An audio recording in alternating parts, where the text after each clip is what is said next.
I'm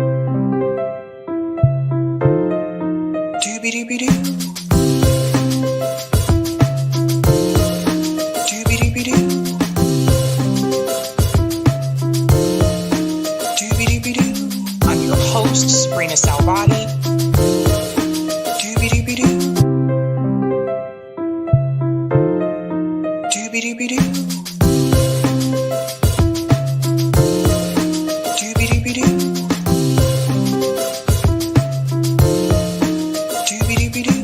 I'm your host, Sabrina Salvati.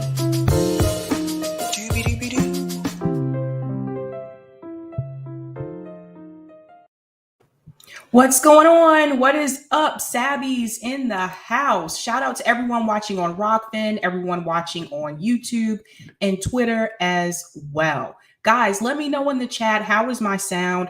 I realized last night that I was actually supposed to tilt this mic a little bit and not talk in the top of it. I'm supposed to talk to the side of it. So let me know how my sound is. I'll be paying attention to the chat for that as well. What is going on? I want to give shout outs to people in the chat. Lauren says, after all the stunts Jenk has pulled recently to get traction, he did this and everyone wants to put his name in lights. Jenk didn't do this on principle. He did this for clicks. F CENK UYGUR. Yeah. Sabby does not think Jenk has done this on principle, and I'll be talking about that tonight. What's going on, LT the third? Hey, Sabs, do you know anyone that has cheap coffee cups for sale? Haha, good vibes. I don't know, dude. I don't drink coffee. Just is what it is. Shout out to Notori. She says, hey, Sab, always great to see you. What's going on? Arturo says, hi, guys. What is going on? Aziz says, hi, everyone. Hannah G says that picture of Jenk. I'm sorry, Hannah G. I'm sorry. What is going on, Oz? Always great to see you. He says, hi, all. Greetings, Laura Hanson. Happy to be doing, everyone. What is going on? Oh, happy do be doing, everyone. Gotcha. Greetings, see the change. Hey, Sabby. Hi, wonderful people. I hope all are well. I already hit the like button. Thank you so much. Sometimes I forget to tell people to do that. Greetings, Sean. What's going on? He says, good evening, everybody. What's up, Shayar? Good evening to all Sabby misfits. Greetings, Christian Gomez. Let's go, Sabby. Let's go. What's going on, Lawrence? Always great to see you. Do. Christian Gomez says your sound is echo-ish. Okay, let me see. How is it now? Let me know. What's going on? Eric Thomas says, how goes it, lefty friends? What is going on? Oz says, tap the mic. I will be able to tell. That's the top. That's the side. And the setting is on cardioid. Let me know. What's going on? Delthea Simmons says, hello, everybody. Ashura, didn't you talk about this already, Sabby? No, I did not. I should have talked about this last night, but I forgot. So we'll get into it. What's going on? EMR says, sup, Sabs. Greetings, Kyle Haggerty. What is going on? Shout out to Kim. Hello, Sabby, and all of you in the chat. Always a pleasure to see you. Leroy says, good day, comrades. And of course, Gamer for Life. You're always here. What is going on? All right. Welcome to Sabby Sabs Podcast. I'm your host, Sabrina Salvati. If you are new, Sabby Sabs Podcast is a part of the Fred Hampton Leftist Network. You can catch me there on Thursdays for the Roundtable and Fridays for the Sabby Show. And Monday, Tuesday, Wednesday, and Friday, you can catch me here. You said the sound is less echoey. Okay, that's good. Yeah, I think I had to tilt it a little bit more. Lauren says, love the earrings. Thanks so much, dude. I've had these for years. I think I got it from some place called Francesca's, something like that. I love these earrings myself. But let's go ahead and get into what we're going to talk about tonight. I'm going to go ahead and share my screen. All right, ladies and gentlemen, here we go. We're going to be talking about CENK UYGUR versus Khanna. So I think I'm a day or two late on this, especially since I don't stream on the weekend. But I saw this last night. Someone sent this to me. Apparently, CENK interviewed Khanna, and I was laughing really hard through this interview. I got some things to say about it. We're going to talk about Travis Scott. Travis Scott speaks out. So for those of you who don't know, there were 8 people that were killed at Travis Scott's concert. We're going to talk about that. He's finally released a statement, and Don Lemon is accused. So this is an incident that happened 2 years ago, and the accuser has come forward again with more information against Don Lemon. So this is going to be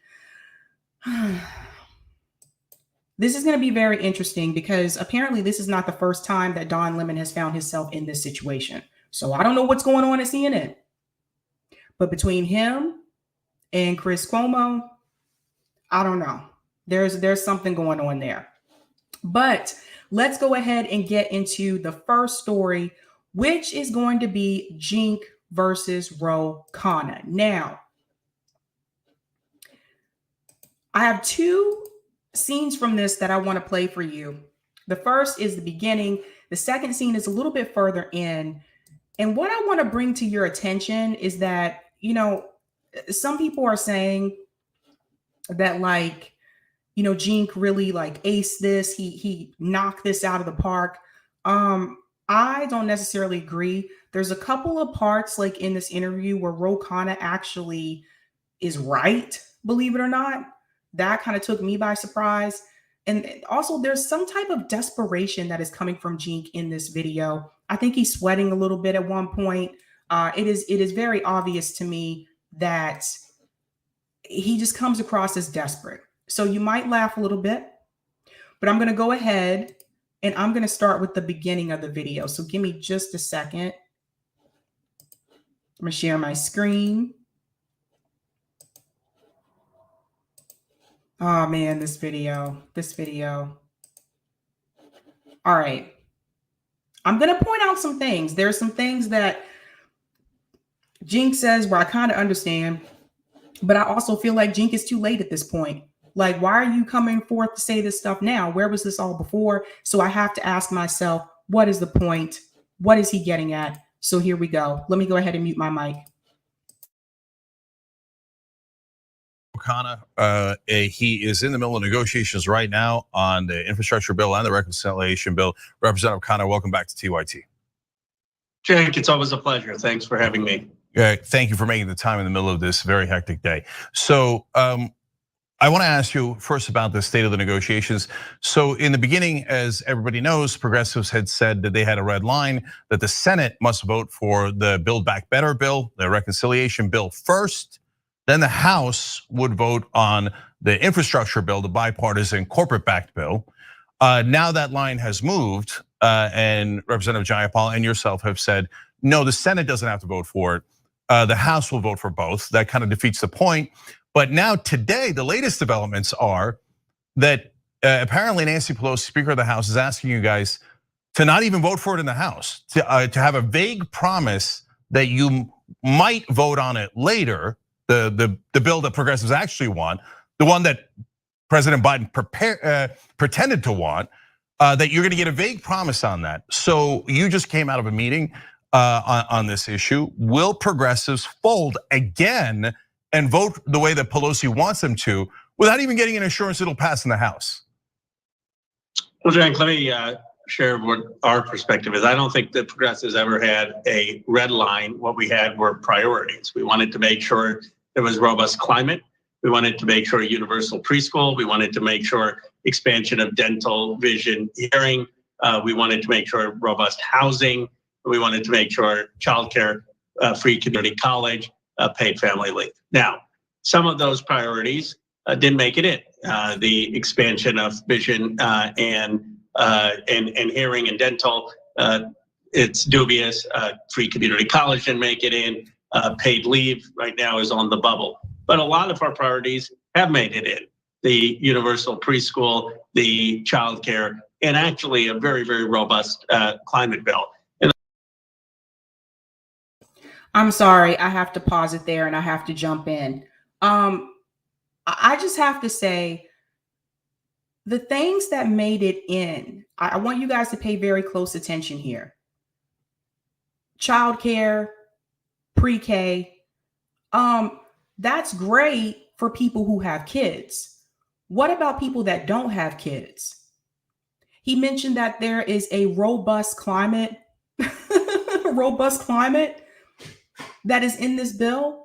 The climate, the amount that they have allocated for climate reform in this bill is nowhere near what it needs to be. It's not robust. This is not progressive. So again, the things that he's bragging about, he's like, well, these things are great. They don't even apply to everybody.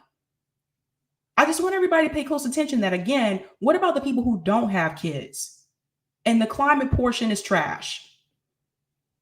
Just wanted to let you know that. So I had to jump in there. He also mentioned that progressives never had a red line. So Jenk was saying that they were going to hold the line, and he's telling them, no, there was never a red line. Let me continue on. It's in the framework. So our view is, how do we get this through? Now, no one is going to vote just on the infrastructure bill. What we're debating is whether a vote on the rule on Build Back Better is enough or not, and how do we move this forward? You have to understand there's there's some people who don't want anything. Out of in my view.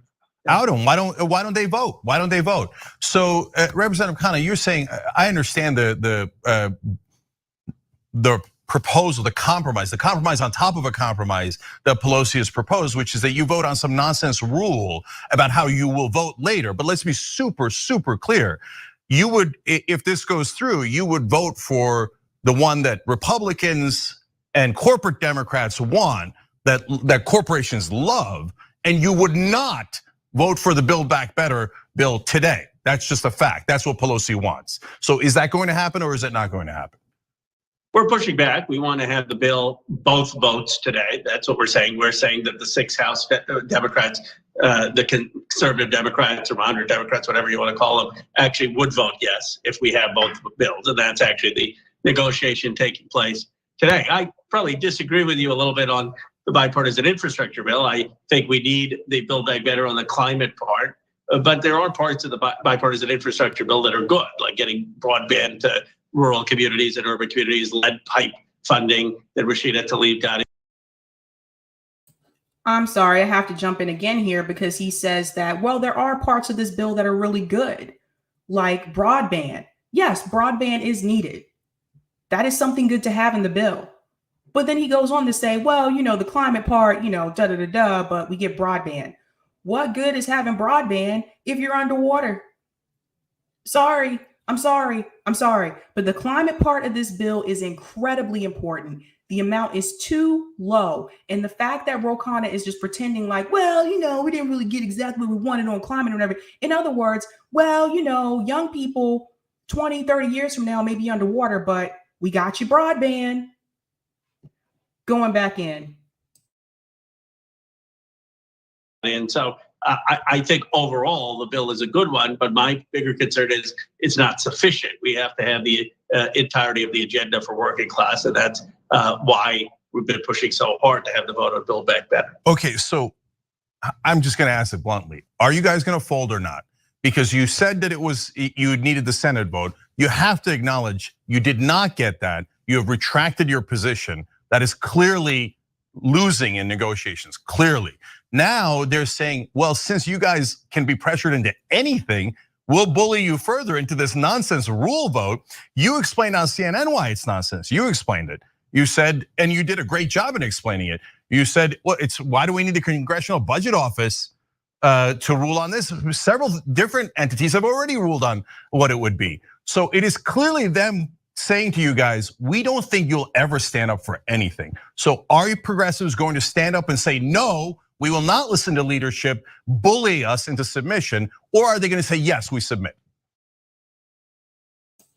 Now, I want you to pay close attention here because this is where you can tell Jenk is obviously pretty nervous.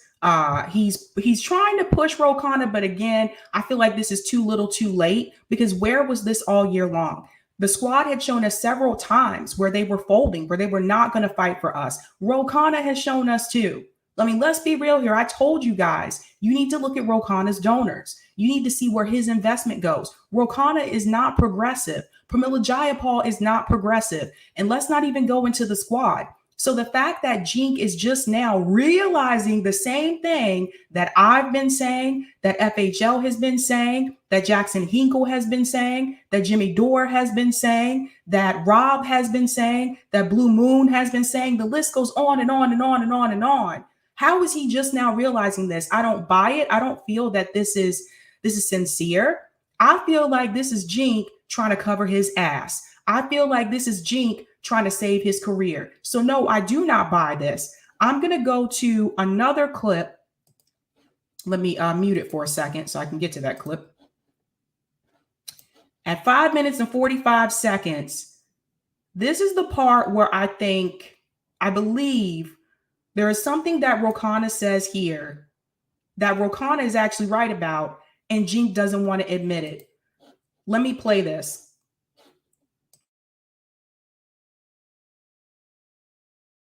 Paul said initially, I don't know how she framed it, that we want some ironclad. I can read a New York Times quote for you. Progressive Democrats warned the House leadership that a majority of their members will withhold their support for a $1 trillion bipartisan infrastructure bill until the Senate passes a second, far larger package containing their spending priorities. That's a fact. So yeah, but the challenge is if we really were to hold to that, you'd have nothing. I mean, you really would then the president's agenda would not happen, and we'd move on to the next issue. But hold on, Representative Khanna, that's of course not true, right? So you wouldn't have it yet. Hold on.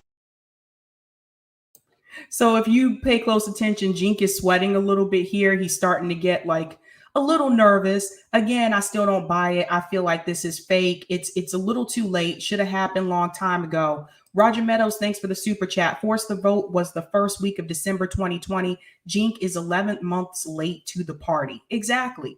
And let's be very clear here. Basically, what Jenk is asking progressives to do at this point, he was asking them to basically similar to force the vote. But the difference is when they were going to force the vote, there was actually something beneficial that was going to come from that. That meant they were holding their vote for Nancy Pelosi. That meant that if they chose not to vote for her, no, we're not going to vote for you unless you bring Medicare for All bill to the floor for a vote. That has leverage there. And that actually could have done a lot of good because that would have been a blow to Nancy Pelosi. Like, hey, you are not going to be Speaker of the House if you don't bring Medicare for All to the floor. So there was something at stake for Nancy Pelosi. They chose not to do it. This time around, when they're supposedly holding the line, and I told you guys last night they did not hold the line because both of those bills were supposed to go together anyway. And they already knew they had the votes for it to pass. So they were not holding the line. I want to be very clear about that. Anyway, if you're trying to do like a force the vote method applied to this situation, there's nothing at stake for the people on the other side who don't want it to go through. That's just it. Now, people say Kyrsten Sinema and Joe Manchin. Kyrsten Sinema most likely is not going to run again. You notice she's been dodging everybody, dodging press, dodging people who canvass for her. She's probably not going to run again. Kyrsten Sinema is just trying to collect money. She's trying to fundraise. That's what Kyrsten Sinema is doing. Joe Manchin, I hate to say it, but regardless of what he does, he still seems to win West Virginia. And at this point, even if he doesn't win, he's got enough money. He's one of the wealthiest senators in the country. At this point, he has enough money. He can just go ahead and retire. So there really isn't something in it for them to lose. If they lose this, it doesn't really hurt them. If Nancy Pelosi lost during Force the Vote, it did hurt her because she wouldn't be Speaker of the House. Does that make sense to everyone? So Khanna is going to go into this, and I don't like either one of these people. I don't like Jenk. I don't like Khanna. No. I'm sorry. I think they're both full of it. But there is something that Khanna is going to say, and this is very true, and Jenk is not going to want to admit it. So here we go.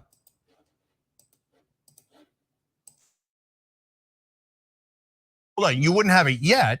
And then what would happen next is pressure would then go back to Manchin and Sinema, and they would say, well, the progressives are holding the line. And they're doing the same exact thing that Manchin and Sinema are doing. Manchin and Sinema are drawing red lines all over you guys. They're saying, I'm not going to do any of these things. The difference is I think Manchin and Sinema would be perfectly fine if nothing happens. I think they'd be fine. Okay. Well, then, but Representative Khanna, I understand what you're saying. And that is something that you really need to bring home. I'm sorry, but that is actually true. And I don't want to sit here and agree with Ro Khanna, but Joe Manchin and Kyrsten Sinema do not care if this passes or not. Do not care if it passes or not. Jenk has difficulty understanding that. He really doesn't get it. There is nothing at stake for them. I'll go on. Saying, because they don't mind if these bills don't pass, because they don't care about the country, they don't care about their voters. I understand that the voters of West Virginia and Arizona are super clear. They want both of these bills. Yeah, there's no. I am going that far. I'm going that far. They definitely are against their own voters, and they're doing it for the donor money. Everybody knows this, Representative Khanna. Everybody. Are you guys ever going to say it? And the reason why I say that, Representative Khanna, is because if you don't say it, then you're right. Then Manchin and Sinema have no downside. They could bury every bill that would help the voters of their states, and they can cash in on it. And Sinema has, she's collected over about $1 million from drug companies because she's corrupt. And so the only way that you guys can get leverage is to say, one, we're holding up the infrastructure bill, which now you guys say you're not going to, so they will steamroll you. And number two, the second thing you could say is, okay, here's our leverage. You guys are corrupt. We're gonna call out every single one of your donors. We're gonna humiliate you, because you should be humiliated, because you destroyed the Democratic agenda and you did it for your donors. Now, wouldn't that have an impact, Representative Khanna? I'm sorry, so I have to jump in here again. So Jenk keeps bringing up them doing things for their donors. What about TYT's donor? TYT, I mean, come on. You took $20 million from Jeffrey Katzenberg. You're not doing things for Jeffrey Katzenberg? The same Jeffrey Katzenberg who wants to kick homeless people out of Los Angeles, wants to criminalize homelessness? I'm sorry, but Jenk is in that same category. He's sitting up here talking like TYT is 100% independent. It is not. I've told you guys this before. They are on the corporate algorithm.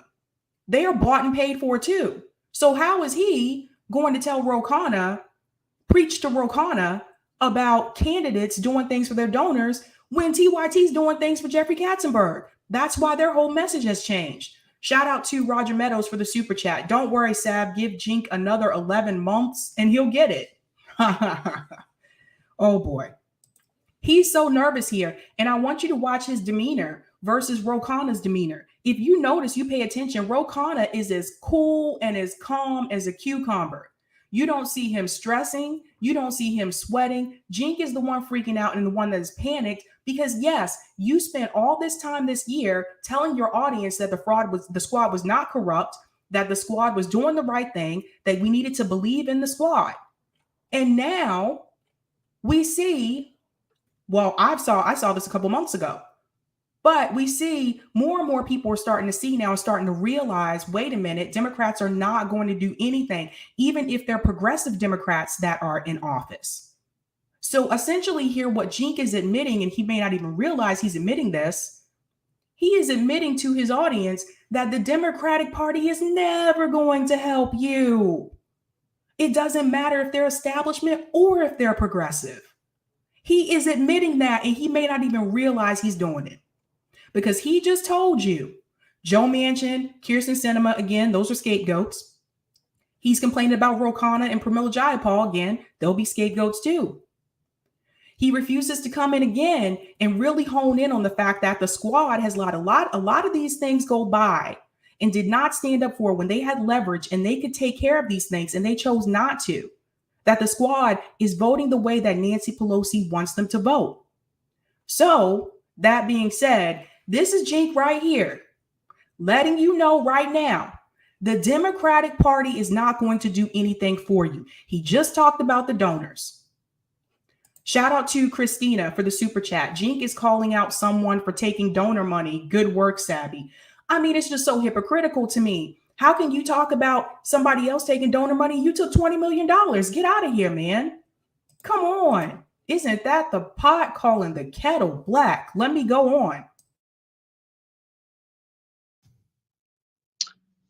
Well, the question is, how are you going to get their votes? I actually don't think that would get their votes. Oh, yeah, that would. Yeah, you know, I mean, Manchin's in a state that Trump carried by 40%. But that state hates his position. That state loves paid family leave. It's in the polling. It's not disputable. That state loves lowering drug prices. It's in the polling. It's not disputable. See, again, he refuses to admit that Kyrsten Sinema and Joe Manchin, they do not care. He's like, Khanna is telling them that still wouldn't get their vote. And he's like, yes, it would. Yes, it would. He's from a state where they love paid leave, where they love da-da-da. This is really important to them. Yeah, but how many times has Joe Manchin ran and has done things against what his constituents actually want in West Virginia, and they continue to vote for him? Let's be real. When we look at someone like Paula Jean Swearengin, when she was running against Joe Manchin, she was running on those things. She was running on paid leave. She was running on universal pre-K. She was running on Medicare for all. Joe Manchin and his donors and all the money that he has made it so that she would never win. So get out of here. He's fooling himself. You are not being honest to your audience. Like, this is bullshit. I'm sorry. Going on. The only thing is, nobody in the state knows that he's betraying them because you guys won't say it. The threat of saying it could get him to move. It's called hardball. If you say it's not gonna move and they're gonna kill it anyway, well, then say, okay, there's gonna be consequences for you guys. Otherwise, do you see that you guys can never win if you don't actually play hardball with these guys? Because then they're gonna steamroll you. Here, I'll ask you another question. If you say, even if you got the best case scenario, Ro, and you said, okay, look, we'll leave Pelosi that we're gonna vote later in the House and Build Back Better. And by the way, we're pushing back on that, so this is an ongoing negotiation. I mean, but you know, I'm just being okay. I hear you. We're pushing for the 2 votes, so let's see how it turns out. But let's say that she actually meant it, which I think it's all right. Let's say she means it, okay? And you guys actually do pass it in the House. Then it goes over to the Senate. Now remember, Joe Manchin said that he gives you no promise at all that he's gonna vote yes. Right. So then he turns around and goes, well, I'm not gonna vote for it. I didn't promise you that I'd vote for it, so it's dead. You voted for my bill, you're a sucker. I'm not voting for your bill. I told you I wasn't gonna vote for your bill. What do you say? I don't think that, because the president has said that he will deliver those 50 votes, and I don't think Manchin will tank the Biden presidency. Okay. Just like he voted for the American Republic. I think a bigger risk is that they will dilute what we pass in the House and take stuff out. But I do think it will eventually pass. But I agree with you that the risk is how much further will the dilution be of that bill? So Representative Khanna, those are great points. Let's talk about those one at a time. Once you pass the bill that Manchin and Sinema want in the House, you have zero leverage. So now that you have zero leverage, especially because you guys are not willing to threaten their reputation. No, I'm not convinced that Manchin and Sinema are that much. Let's get the bipartisan infrastructure bill passed. Certainly Manchin. I mean, I think part of it is just let's not spend money. So I'm not convinced we have that much leverage that he really, really wants the infrastructure bill. But that's So again here, Jenk is talking about how he's like, you guys are never gonna win anything if you don't start playing hardball. Where was this same rhetoric during Force the Vote? Where was this same rhetoric during the Fight for 15? Where was this rhetoric for the Capitol Police funding? Where was this rhetoric for the Iron Dome? So I'm sorry, but again, he is admitting to his audience, and this is what I've been telling you guys, they are never going to play hardball. They are voting exactly the way that Nancy Pelosi tells them to vote. If they were willing to play hardball, they would have done it. Jenk is sweating here. He's all nervous and like, Rokana, he's like freaking out, and Rokana is just chill. Rokana is not nervous at all. Going back in. Okay, all right, but whatever little leverage that is, would it instantly disappear? So if you have the vote today or you have it a week from now in the House, it doesn't really matter because either way, your leverage is gone in the Senate. So that's point one. And point two, you say, and every Democrat in the House, and the progressives, as everybody knows, I'm a progressive. I'm fans of the progressive legislators. You've been on our show many times. You've been incredibly generous with it. You've been honest. How is he progressive and he's pro-war? How is he progressive and he's pro airstrikes and drone strikes? That's not progressive. You're okay with innocent people being killed abroad? That is not. Get out of here. Get out of here. Khanna, you've been on our show and you've been honest before. No, he hasn't. No, he hasn't. He's doing what he's been doing. You guys at TYT, you have continued to prop him up. You've propped up Pramila Jayapal. You propped up the squad, even when you knew that they were failing and you knew that they were losing. They were not doing what they said they were going to do when they went into office. You know that they have been failing, and you continue to string your audience along all year, and it is not right. Now, this is kind of shoved in your face. Now you have nothing to say because it's like, we've been saying this all along. Now, what do you tell your audience? Steve said Jimmy Dore was right about TYT. 100%. Look, you guys see this, right? You see this? This desperation that Jenk has is not for the American people. This desperation that Jenk has is for his network. Because this is what TYT is. Their job is to convince you that putting in grassroots candidates into the Democratic Party who don't take donor money is the way to go to change Congress, to change the Senate. That this is how you fight back against big money. Now, again, in theory, it sounds like a good idea.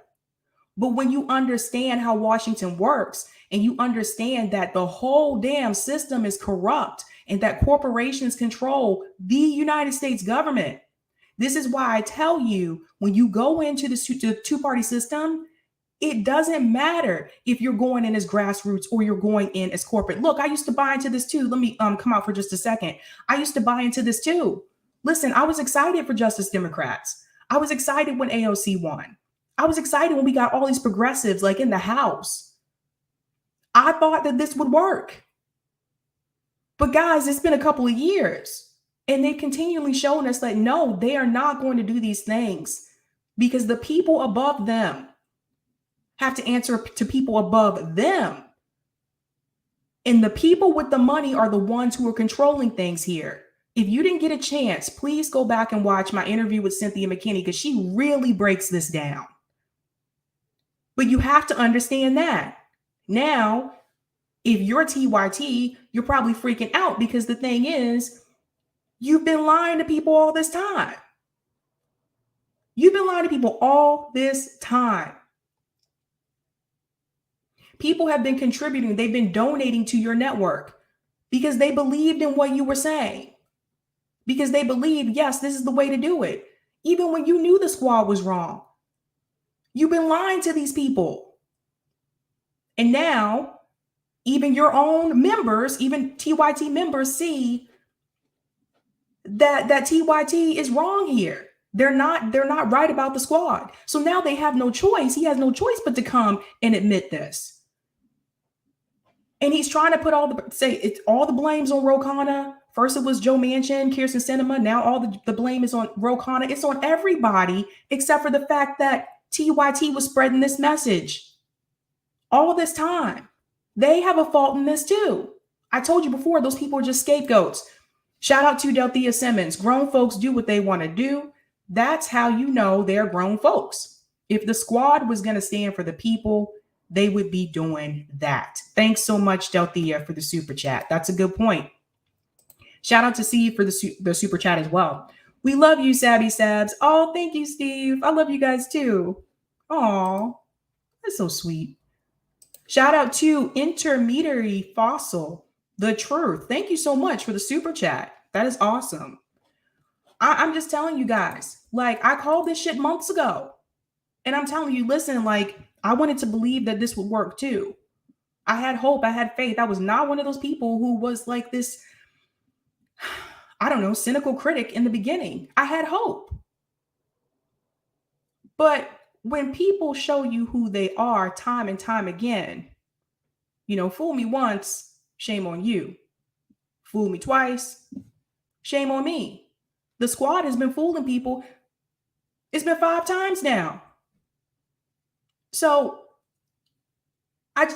I don't know what to say here. I feel like this is too little too late. I'm going to go back in because I feel like, you know, I don't know if they lost subs. I'm sorry. I don't know if they lost members, but the desperation in Jenk's voice, it's crazy. Like, this is ridiculous. You just sound desperate, man. Here we go. We appreciate all that.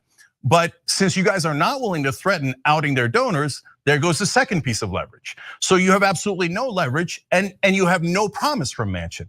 So I'm asking you if you're right. Wouldn't you be right that then Manchin could eviscerate the Build Back Better bill and go, well, I didn't tell you I wasn't gonna eviscerate it, and you knew I was gonna eviscerate it, so I did. I took out every popular provision there is because my donors didn't want it.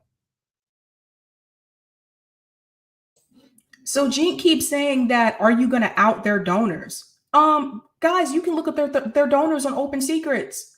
You can look up who their donors are. Ro Khanna doesn't have to out their donors for you. Again, he put the blame on him. And it's just like, no. Ro Khanna has this look on his face like, what the hell did I get into? Why is this guy like flipping on me? I should have just had that latte and peaced out. So it's just, I'm sorry, he acts like this is a big secret. It's not a big secret. I've told you guys this before. I've showed you people's donors on this show. Boy, I tell you, going back in.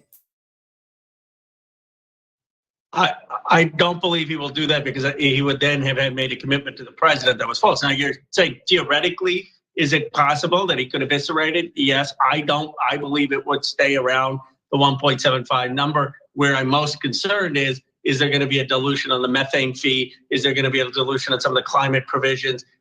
And how much is the revenue going to tax the wealthy? Yes, we have to be vigilant. We have to continue to push, but I think we have to push through the White House. And the president has a huge interest in getting Build Back Better because it's popular, because he knows that he needs this for the midterms and for 2024. And if it's diluted, it's going to depress the base in 2022 and 2024. He doesn't care about that. He's not even he's barely a Democrat. So Representative Khanna, look. And Jenk is barely a progressive. Like, I'm sorry, but I just, Ro Khanna's sitting up there telling people like, look, Joe Biden really needs this for the midterm. So again, they're letting you know, they're putting all the writing is on the wall here, ladies and gentlemen. This has nothing to do with the American people. Told you this from the beginning. This is all about Joe Biden. As soon as this infrastructure bill was passed, what did the media say? This is a big win for Joe Biden. But it's not a win for the American people. I just laid out the whole civil engineering report on here last night. And I told you guys what the American Society of Civil Engineers said that we really need for infrastructure in this country. And that 1.2 trillion isn't even half of what they're telling us that we need. Shout out to Justin for the super chat. As a leftist with the Green Party, we need to get a Green elected to Congress or the Senate. That would change everything. With ranked choice voting in Maine, we have a chance to make that happen. Shout out Justin. Thanks so much for the super chat. Yes, you guys, Maine does have ranked choice voting. A fellow New Englander here, Justin. What's up? Yeah, it just, this is why look, this is why I continue to tell you guys. Terrence was on here last night. He's running third party for Massachusetts State Senate. I'm going to continue to say this. People are telling you that the Democratic Party is corrupt. Okay. You are asking people who are progressive, who are running grassroots campaigns to go into the Democratic Party and shake things up. You are asking them to walk into the lion's den where there are few other people like them there. And you expect those 5, 6, whatever you want to call the number now, people to rise up against an entire party, to rise up against corporations, and they have no one backing them. So essentially, like I've said this before, and I'll say it again, they continue to tell you the Democratic Party is corrupt, but then they still tell you vote for this Democrat. Why would you want to send someone into something that you know is already corrupt? Damn, I should have thought about that a long time ago. That thought didn't even enter my mind. like years ago. But just think about it, guys. Like it's really messed up. You're asking them to go in there and take on all of these people and their donors. Delthea Simmons said Jenk is scared and he should be. He is selling his ability to herd lefties. He is losing lefties in his audience. A shepherd without sheep is just an unemployed guy hanging out in the pasture. Wow. Shout out to Delthea. She's a Sabby member.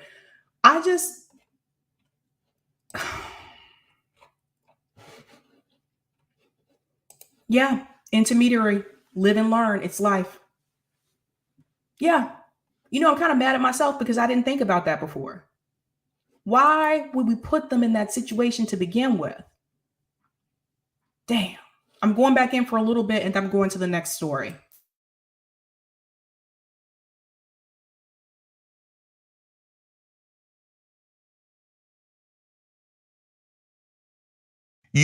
This is an important news point in the question here, because you're saying that Biden has some sort of implicit promise from Manchin and presumably Sinema that they're going to vote for this version of the bill with 1.75. The framework. The framework, whatever that means. And Manchin is saying, no, I'm not giving any promises.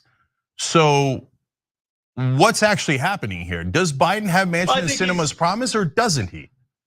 I think publicly Manchin doesn't want to make those commitments, but our belief is that the president has a private a commitment from 50 senators that he can pass this, and that he didn't come to us for many, many months, and he only came to the progressives once he had that commitment. I personally believe that he will pass the Build Back Better agenda, that Manchin ultimately will be a yes vote. But I acknowledge that the most popular provision in this was the Bernie Sanders increase dental, vision, hearing, and dental and vision are out. So I grant you that the bill has lost popular provisions that it should have. It should have a much more robust prescription drug negotiation. It should tax the billionaires and the corporations. It's not raising corporate tax rates because of Senator Sinema. So I'm not here to sort of sugarcoat things. What I'm saying is that we have a moderate president. We didn't win with Bernie Sanders or. We don't have a moderate president. We have a Republican president who pretends to be a Democrat. Shout out to Javier for the super chat. Forget electoralism. Build your own government. Start with small communes, make them grow, and at some point, straight up replace the people in power. Don't play their game. Make a new game. Thank you so much for that super chat, Javier. Very well said. That and that is what we're all about over at FHL, you guys. I'm gonna come out of here because I can't listen to Jenk that much longer.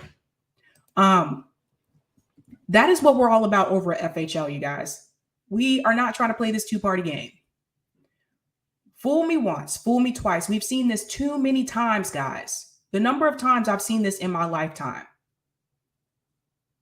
And so, again, they are continuing to play the blame game here. Like I said, Jenk, bringing Khanna on, I don't know what he was trying to do. I feel like to his audience, he was trying to show them, see, guys, this is all Khanna's fault.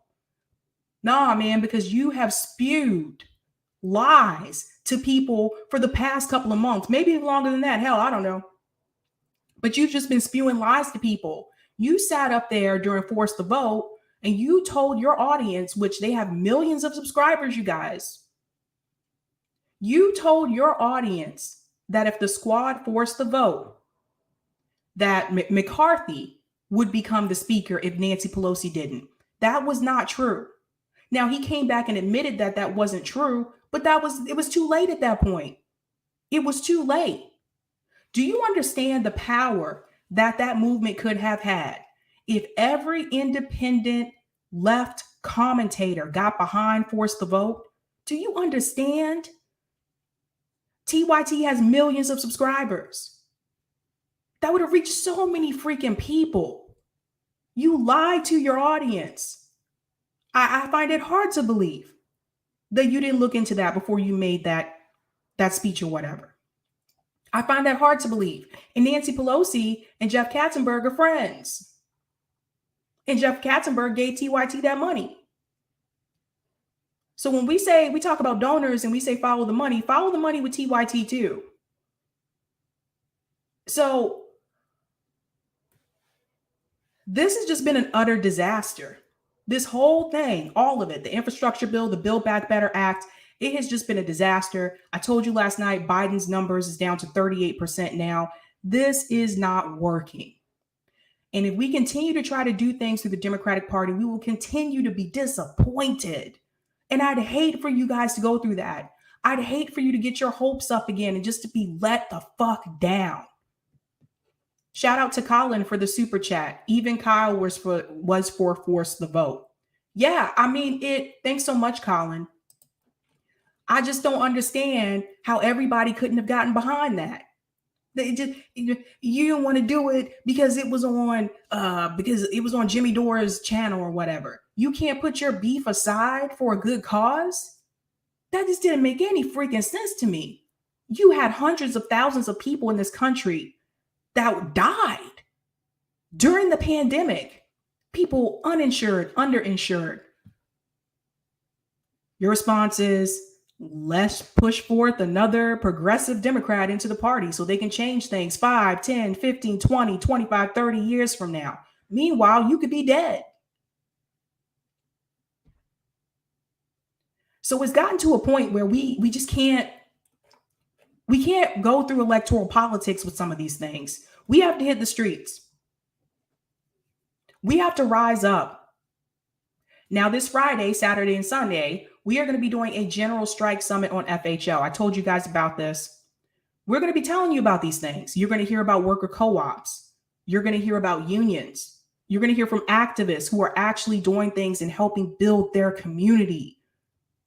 Things that you can do on your own instead of sitting in front of the TV and just hoping that the next progressive that gets in does the right damn thing. I don't know about you, but I don't have time for that.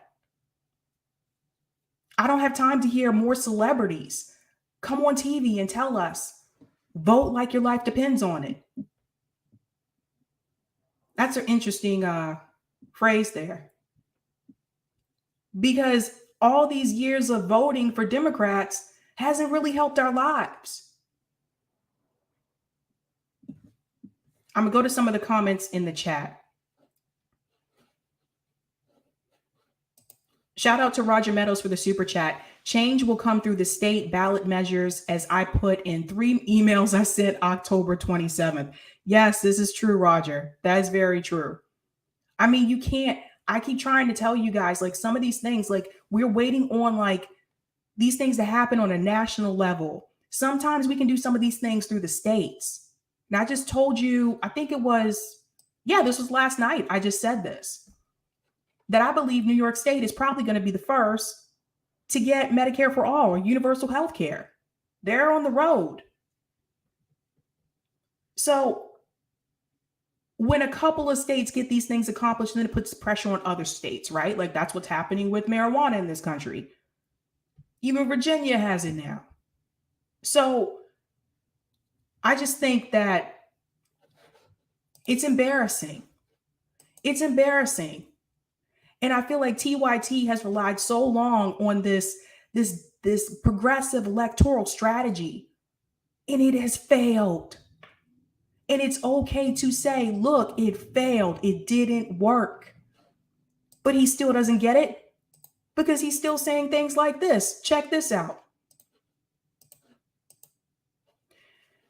Now, he's talking about the Gravel Institute. The Republican who just won in Virginia was an executive at Carlyle Group, a private equity firm that has laid off thousands of unionized workers at the firms it acquires. But the Democrats couldn't attack him on it because the Democratic nominee was a Carlyle investor. Now, Jenk responded to this and he said, this is a symbol of exactly what's wrong with the Democratic Party. They cannot effectively message against horrible Republicans because the Democratic candidates and officials are also corrupt. See what I was saying? Again, he's telling you the Democratic Party is a problem. Now, he tries to go back on this and he says, pick uncorrupted progressives and you solve the problem. But you don't solve the problem by picking them. Haven't we seen this? This is not how you solve the problem. Because you're still putting them into a corrupt party. You're still putting them into the Democratic Party. You're still putting them into a corrupt system. And you're telling them not to just survive, but to overcome.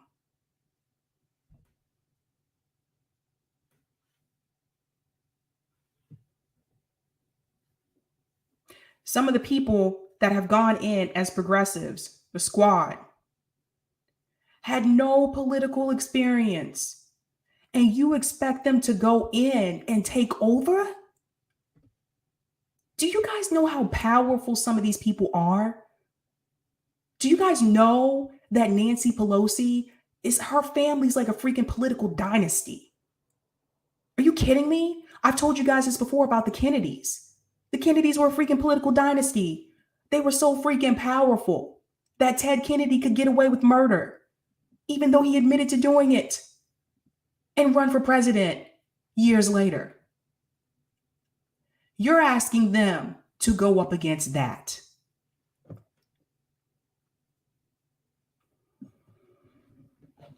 Vote third party. Vote for independence if you want to vote. Try to change things on the state level. Local elections are incredibly important. I'll be talking about that more and more on this show. But some of these talking points, man, we're going to be 5 years down the road, and TYT is still going to be telling you, vote for progressives. Put them in through the Democratic Party. Someone should timestamp this, and I'll come back to this video and see if that actually happens.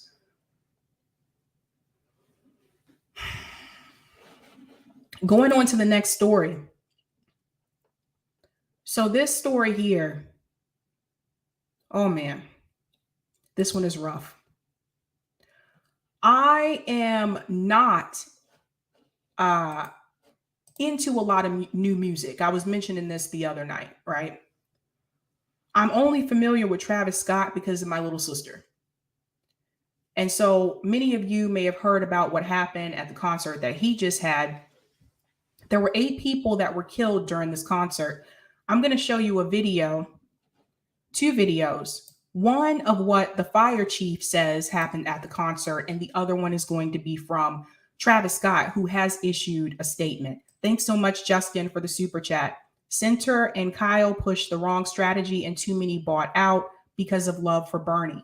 The right strategy has always been third party, with grassroots activism leading the way. I agree with you, Justin. I think that it's true. Like, now that there's no Bernie, see, people see this stuff now. People see through it. All right, let me go ahead and share my screen because I want to show you what the fire chief had to say. I'm going to tell you about a personal story that I experienced when I was at a concert when I was in high school. So let me go ahead and pause this for just a second. Wind the clock back. Make my screen bigger. And mute my mic. So here we go.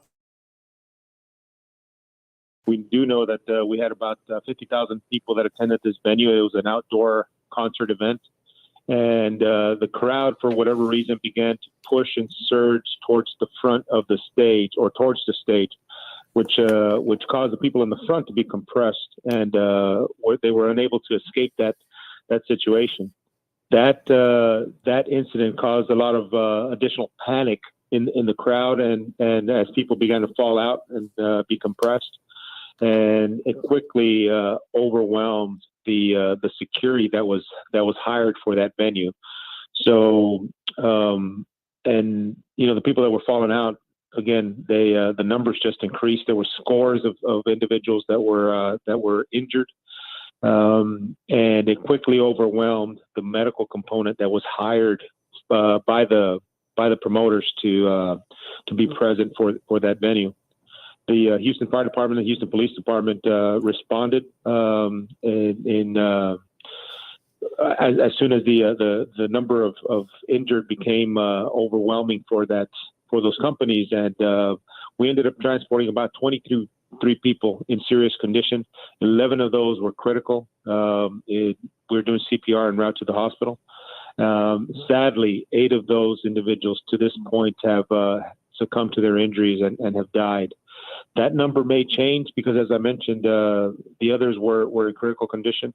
But at this point, we have 8 confirmed fatalities, and we have scores of other individuals that were injured in some fashion throughout the course of that day.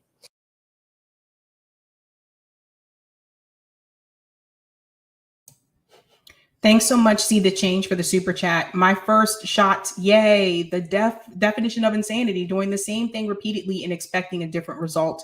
It is time to try something different. Agree 100%, See the Change. Thank you so much for the super chat. Let's talk about this concert for a second. So obviously, as you could see on the video, this was a huge event. There was a lot of people there. You saw like the crowd shot.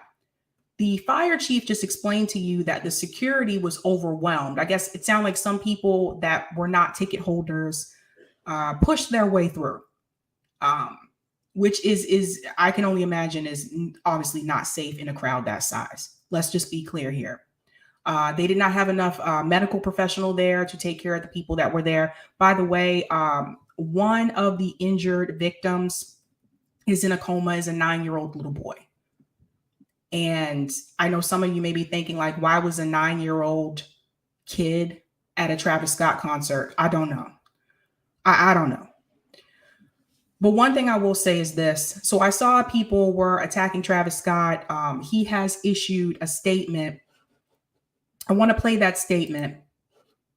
But at first, I actually want to tell you something that happened when I was at a concert when I was in high school. Don't laugh when I tell you who I went to see. So when I was in high school, I went to go see the Backstreet Boys with my friend. I've seen the Backstreet Boys a couple of times. It was a big event. And there were 2 parts of the arena. There was one part where you actually had physical seats and you could sit down. So there were tickets for that section, closer to the stage, of course. And then there was this section called the lawn, and that was kind of like general seating. It was further back from the stage, but you didn't have an actual assigned seat. It was just a grassy area, and you just kind of would find a spot there and plop down. This was in Raleigh, North Carolina, at what used to be called the Hardee's Walnut Pavilion. So I don't know what it's called now. They didn't change the name so many times. Ashira said, I knew Sabby was going to say Backstreet Boys. Yep. There you go. There you go. It was them. So what was really strange, we had lawn seats. I mean, I told you I was in high school.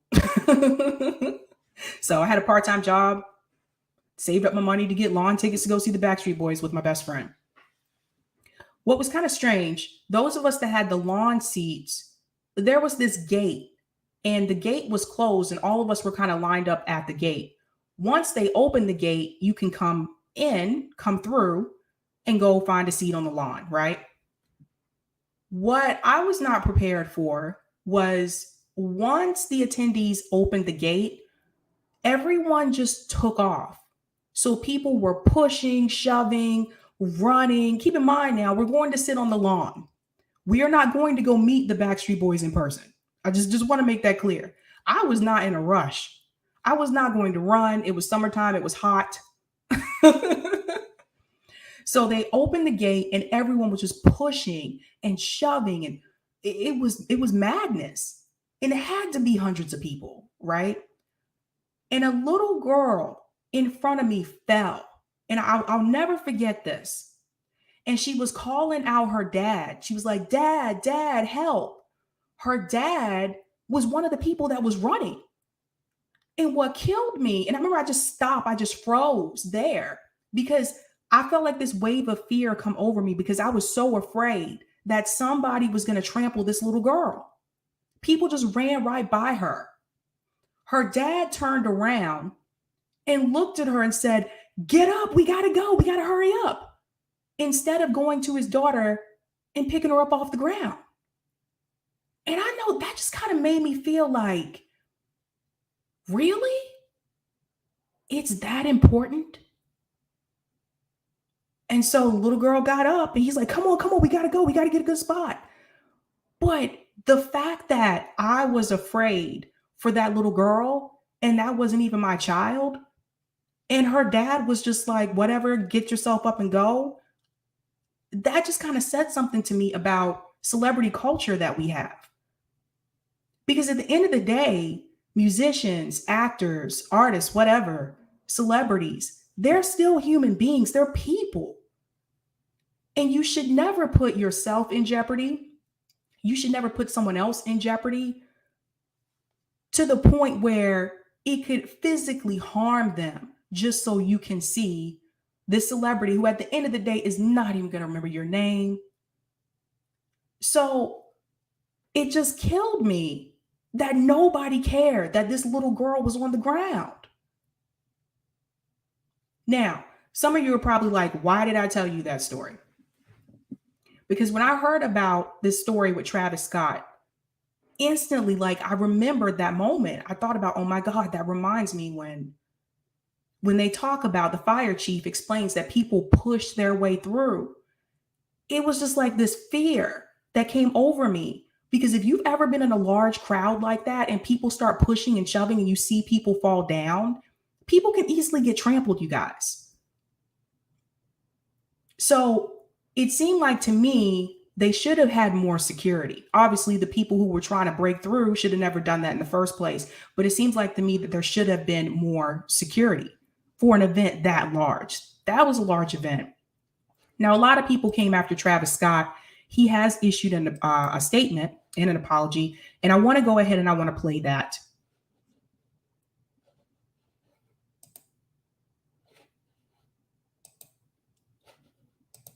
Now, this was on his Instagram. So let me pause for a second and I'm going to share my screen.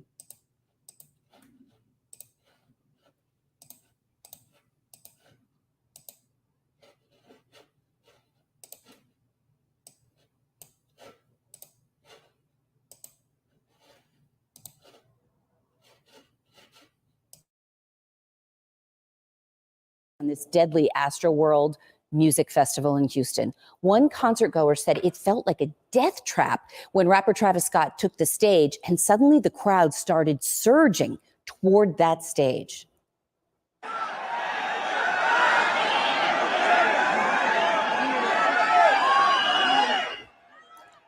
Eight people were killed, dozens were hurt. And just a short time ago, Scott posted about the tragedy on his Instagram account. Here you go. To the ones that was lost last night.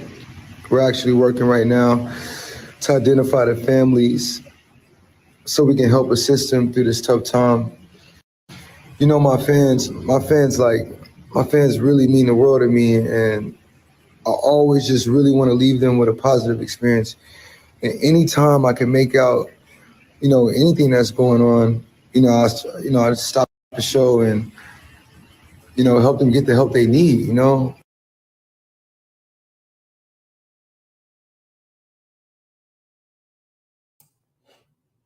So yeah, that was the statement issued by Travis Scott. Now, some people told me there were videos on TikTok saying that Travis Scott saw that there were people being injured. I didn't find those, and also it's TikTok, so I don't really know, you know what I mean? But and then some people said like, no, he tried to stop the show. I don't know. I do know it reminds me of, there was an artist named, I want to get his name right. I think it's David Cassidy. He was part of the Partridge Family or something like that. Yeah, I Think I Love You people. Anyway, my mom told me this when I was younger, that apparently like at one point, I guess David Cassidy was so popular that he had like those crazy girl mobs coming after him or whatever. And my mom said that he was doing a show one night and one of the people in the audience was trampled to death. And he could never perform after that.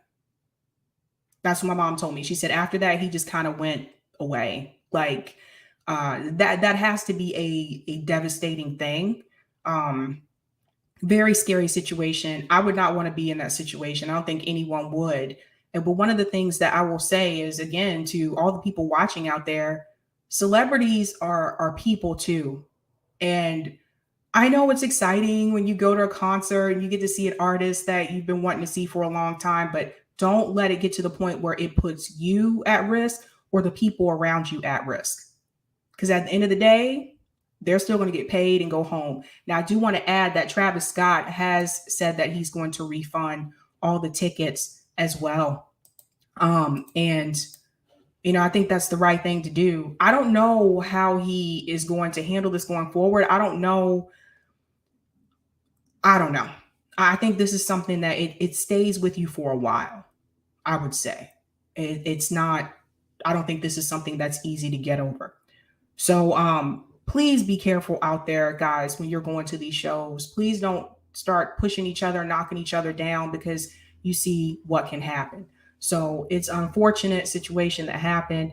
But hopefully going forward, when we go to these types of events, we can be more cautious and more careful.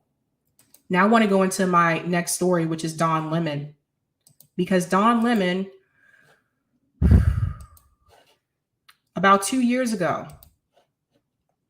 a young man accused him, let me move this here, of sexual assault. This is Don Lemon from CNN that people love and know so well. Let me go ahead and share my screen. He has now come forward again, and he is now saying that Don Lemon offered him hush money. Now, that was not mentioned 2 years ago when this came out. So I can't play the let me see if I can play part of it. There's one part I'm going to have to pause because of something that he says. So let me just mute my mic.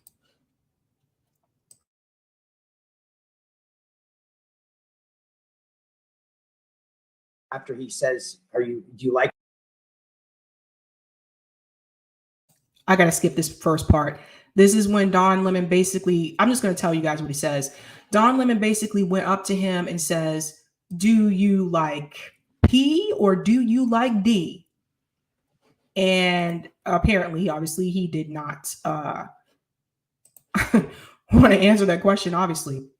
I'll go to the text here. So it says that a man who accused CNN Don Lemon of assaulting him in a Hamptons bar 3 years ago. Why is this stuff always happening at the Hamptons? I feel like this is, I don't know what is up with that. Okay. Dustin Heiss made the comments on Monday's The Megyn Kelly Show, even as Lemon's attorneys have fought back against Heiss's lawsuit in court filings, accusing the ex-bartender of withholding texts, deleting social media posts, and hiding a witness who contradicted his claims. Heiss claimed in his suit that Lemon had put his hands down his own pants, rubbed his private parts, and then shoved his fingers into Heiss's face. What? Okay, weird. Anybody that acts like that in public without any fear of what it might do to somebody or the consequences it might have, that's a pattern.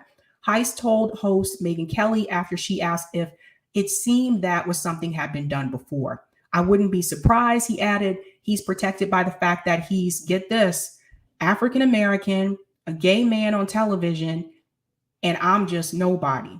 I'm just some nobody. That's interesting. Because I feel like a lot of times too, like CNN really does try to play up the fact that Don Lemon is African-American, an African-American gay male.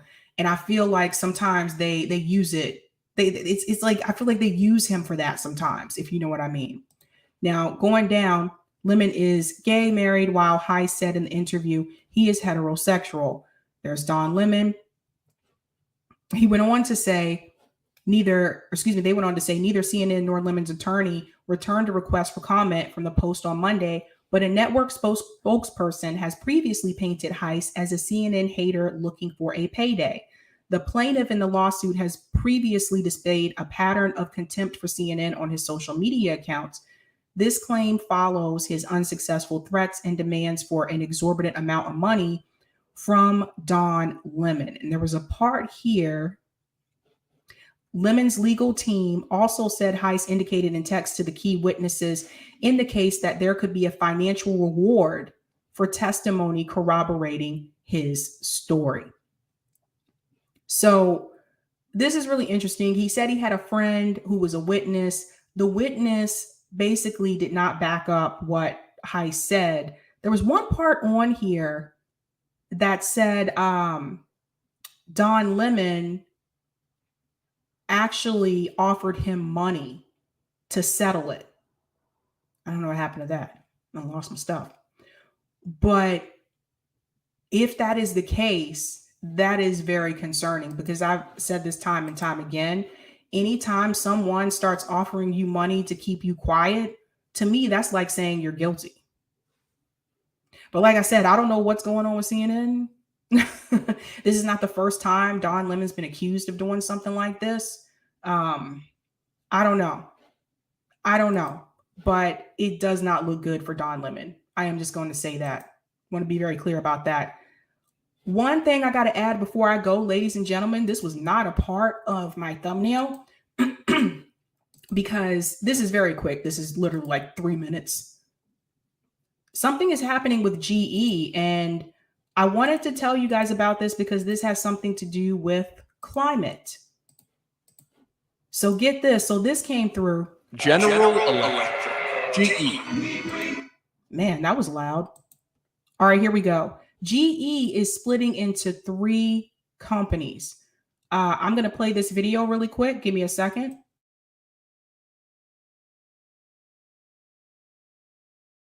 Think about all the items in your kitchen that GE had a hand in. GE rolled out the first electric toaster in 1905. They sold the first widely used refrigerator. They repurposed a technology used in World War II to invent the microwave. And it's not just appliances. They also were responsible for the first American jet engine, the X-ray machine, even the lab-grown diamond. In its nearly 130 years of business, GE has reinvented transportation, medical technology, and the domestic realm. But in recent years, it's hit a snag. The company has struggled since the 2008 financial crisis. It's been selling off assets, often for a fraction of what it paid for them. GE owns Kitchen Oil of Colorado, which in turn owns JMI of Stanford, which is a majority shareholder in PokerFastLane.com, which recently acquired the Scheinhardt Wheat Company, which owns NBC outright. Now the giant is breaking up into 3 separate companies, divided up by aviation, healthcare, and energy. GE says the split will maximize its value. General Electric marches on. But it also means lights out for the powerful GE conglomerate we once knew.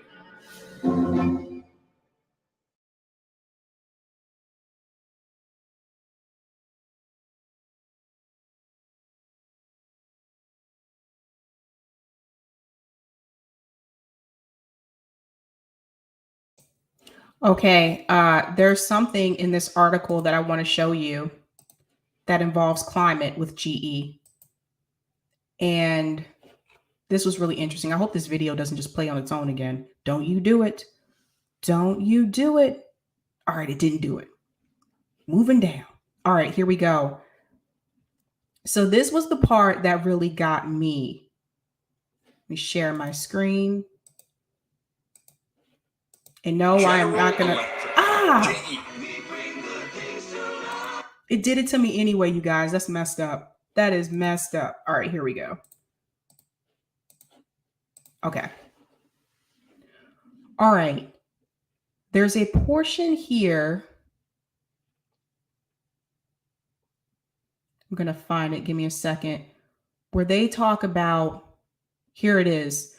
One of the most stored brands in corporate history, GE has struggled since the 2008 financial crisis. I did not know that they were still struggling. Now come down here. This says GE has struggled since the 2008 financial crisis, proved to be a body blow to GE Capital. And after the company made a disastrous bet on fossil fuel industry, when the world was turning toward renewable and cleaner energy solutions. So that really caught my eye. I'm going to read that again. It says, after the company made a disastrous bet on the fossil fuel industry. So it apparently was heavily relying on that. And it says this is at a time when the world was turning towards renewable and cleaner in energy solutions. So it sounds like that actually hurt GE instead of helped GE. So I just wanted to point that out. I thought that was important for you guys to know that they were not a part of that back then, going towards renewable and cleaner energy solutions, and it ended up hurting them. But I did think that was interesting. That's just a little tidbit of finance news there for you, letting you know what's going on with GE. I was interested, like I heard that and I was like, really? I was like, GE is so huge, they're going to split up. I was like, okay, they got to get that money. But that is that, you guys. Miguel said, didn't Obama save GE? I guess not. Was that GE or was that GM? I thought that was supposed to be General Motors. I could be wrong though. Not sure about that one. Echo said, short-term thinking caught up with GE. Yeah, that whew. Yeah, that one's really interesting. Greg Bruce says GE Aviation might benefit from this. They're the most profitable division. Interesting. So yeah, I mean, I don't know a lot about GE, but I don't know. I like to educate myself along the way when I do the show too, not just the audience. So I thought that was interesting to hear. So just wanted to put that out there just in case you hear anything in echo chambers, let you know what's going on in the GE world. All right, guys, I actually have to start prepping for the General Strike Summit. So I need to meet with my FHL comrades for that. Tomorrow, I should have a promo vid to show you guys during my live stream. That's going to show all the guests that we're going to have on for the General Strike Summit. So thanks so much for hanging out with me tonight, you guys. You know what I always say? Keep up the fight. I said it backwards. Balls. Have a good night. Keep up the fight.